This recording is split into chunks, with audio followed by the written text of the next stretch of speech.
Healing is warfare reclaiming power and cutting spiritual cords. Welcome back.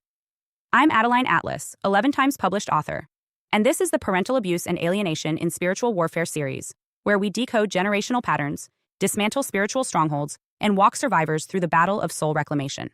Up to this point in the series, we've exposed the full strategy. We've shown how parental abuse and alienation are not just emotional wounds. They are spiritual attacks, word curses, identity theft, energetic vampirism, memory inversion, intuition corruption, and beneath all of it is a coordinated effort to destabilize your destiny before you even know it exists. But now, we turn to the part they never expected you to reach: the healing. And let's make this clear from the beginning: healing is not a soft poetic whisper. It's not self-care Sundays and gentle meditations. True healing is war, not against others, but against the lies you were taught to believe, against the trauma bonds that kept you connected to poison, against the energetic contracts you didn't even know you signed. This is not just recovery. This is reclamation. You are here not to simply survive the story, but to rewrite the ending. We begin with word curses, the subtle yet powerful spells spoken over you in childhood. These aren't just insults or criticisms. They are declarations, programs, spiritual malware. You'll never make it without me. You're just like your father. You're ungrateful. You always ruin everything. These aren't just hurtful, they're anchoring beliefs designed to keep you bound to the abuser's voice. These statements sink into your subconscious and create loops. You may consciously reject them, but they continue to run like background software. That's why you can be 35, successful, and still hear your mother's voice when you rest. That's why you can be in a healthy relationship and still feel like love is dangerous. The programming was embedded through repetition and trauma. So how do we break the curse? We break it by replacing the spell with truth. And I don't mean fluffy affirmations. I mean declarations rooted in spiritual law. Instead of repeating the lie, you speak what is true out loud and in direct opposition to the curse. She said I was too much becomes I am fully formed. My expression is divine. I am not too much, I am in alignment. They said no one would love me becomes I am deeply loved by Source. I draw in people who honor my spirit. They said I ruin everything becomes I expose what is broken. I don't ruin, I reveal. This isn't just mindset work. This is spiritual replacement. You are canceling and overriding the code. This is the first layer of spiritual warfare, declaring truth as a weapon. The second layer is identifying soul contracts, the unconscious agreements formed in trauma. These contracts are not written in ink. They're written in fear, desperation, and survival. I'll be quiet if you don't leave me. I'll stay small if you stop yelling. I'll be the fixer if it keeps us all together. I'll let you hurt me if it means I'm not alone. These are soul contracts. They were made under spiritual duress. And as long as they're active, they dictate your behavior even decades later, even after the person is gone. Healing starts when you identify them and then revoke them. You say, I break this contract. I did not choose this from sovereignty. I cancel the vow. I release the role. I choose truth. I choose wholeness. I choose freedom. This is the breaking of spiritual agreements that were made in trauma, and it reopens the space for true divine contracts: joy, sovereignty, peace, purpose, self-respect.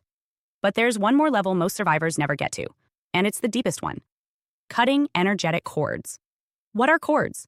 They are invisible lines of spiritual and emotional energy that tether you to another person. These cords are formed through repeated emotional interactions, especially when there's trauma, fear, manipulation, guilt, or love bombing involved. Abusive parents don't just control through words. They hook into your energy system, and they drain you from a distance. That's why years after you've gone no contact, you still dream about them. You still feel guilty. You still sense their presence. That's not just psychological. It's spiritual. So how do you cut the cord? You use a multi-layered strategy. Energetic detachment is not just meditation. It's declaration, visualization, and spiritual boundary setting. First, you locate the cord. Ask yourself, when I think of this person, where in my body do I feel it? Is it in my gut, my throat, my heart? That tension is often where the cord is tethered. Second, name the purpose of the cord. What is this cord made of? Guilt, control, obligation, grief, name it. That's your leverage. Third, cut the cord out loud and with clarity. Say it. I revoke permission for this energetic access. I sever all cords of guilt, control, manipulation, shame, or obligation. I am sovereign. I take back my energy. I release yours. What is not mine goes. What is mine returns. And finally, replace the space. Once the cord is cut, you fill the space with light. Visualize your body being filled with divine light. Pray. Speak restoration. Reaffirm your boundaries. The cord is gone, but the protection must remain. This process isn't just symbolic. It restores life force. Most survivors of parental abuse don't realize they've been leaking energy for decades. Their vitality, their clarity, their sense of peace, their intuition. All of it has been siphoned through unspoken cords, guilt for not calling, anxiety when the phone rings, tension at the thought of visiting, shame over setting boundaries. But once the cords are cut, everything changes. Let's talk about the spiritual impact of this level of healing. First, restoration of life force. You feel lighter. You breathe differently. Your thoughts clear. That constant sense of heaviness begins to lift. You don't feel pulled back into the past.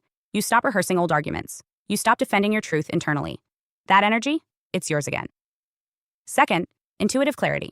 When the abuser's energy is no longer entangled with yours, your own intuition comes back online. You begin to know what you want, what feels right, what your boundaries are. Decisions feel clearer. Your inner compass becomes louder. You no longer question yourself the same way. Third, divine alignment. When you are no longer bound to those who distorted your identity, your spirit naturally realigns with truth. Divine timing returns. Synchronicities increase. Peace settles in. You attract people, experiences, and insights that match your healed vibration, not your wounded one. But let's be honest, this level of healing requires war. You will feel resistance, not just from your old conditioning, but sometimes from the people around you. They might say you've changed. They might accuse you of being cruel. They might weaponize guilt. Why? Because the contract worked for them. Your silence served their illusion. Your self-abandonment kept them comfortable. Cutting the cord threatens the system. So expect backlash not because you're wrong, but because you're finally free. That's why this phase of healing requires unwavering courage. Courage to be misunderstood. Courage to disappoint those who expect access to your pain. Courage to walk alone for a season so you can stop betraying yourself for a lifetime. Let me speak directly to you now, the one who's waking up. You were never meant to be a permanent dumping ground for their dysfunction. You were never created to carry their shame. You were never born to regulate the emotions of broken adults. Your role was not to mediate. It was not to absorb. It was not to save them. You were sent to break the chain. You break it by no longer repeating it. You break it by rejecting their definitions. You break it by honoring your truth even when it shakes. You break it by drawing a line and saying, "It ends with me." Healing is not betrayal. Boundaries are not cruelty. No contact is not abandonment. Speaking the truth is not revenge. It's warfare, and it's holy. It doesn't look like peace at first, it looks like war because you are reclaiming territory. Your mind, your nervous system, your spiritual field. All of it has been occupied by the echo of voices that never deserved that power. Now, you are taking it back. So here is your call to action. Identify the word curses. Speak the opposite truth. Name the trauma contracts. Break them with clarity. Locate the energetic cords. Cut them with spiritual authority. Guard your energy field. Maintain the boundaries. Reclaim your life force. And use it to rebuild a life that reflects who you truly are, not who they trained you to be. The war ends when you stop carrying what they gave you. Cut the cord. And don't stop halfway. Go all the way. Through the grief, through the anger, through the loneliness, through the shame, and into the light. Because what's on the other side of this war is not just peace, it's power. You didn't survive all this just to be functional. You survived to be free. Hi, I'm Adeline Atlas, 11 times published author, and what you just watched is part of my signature program, the Chosen One series inside School of Soul. This series is not just a course, it's a blueprint for those who know they were different from the start. The black sheep, the scapegoat, the truth teller, the cycle breaker.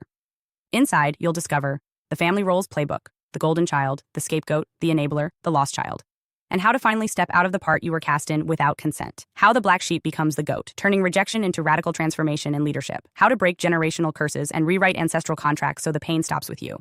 And how to recognize and escape modern forms of spiritual and technological targeting, from gang stalking to synthetic synchronicity. This isn't just about survival. It's about awakening, about reclaiming your voice, your lineage, and your destiny as one of the chosen ones.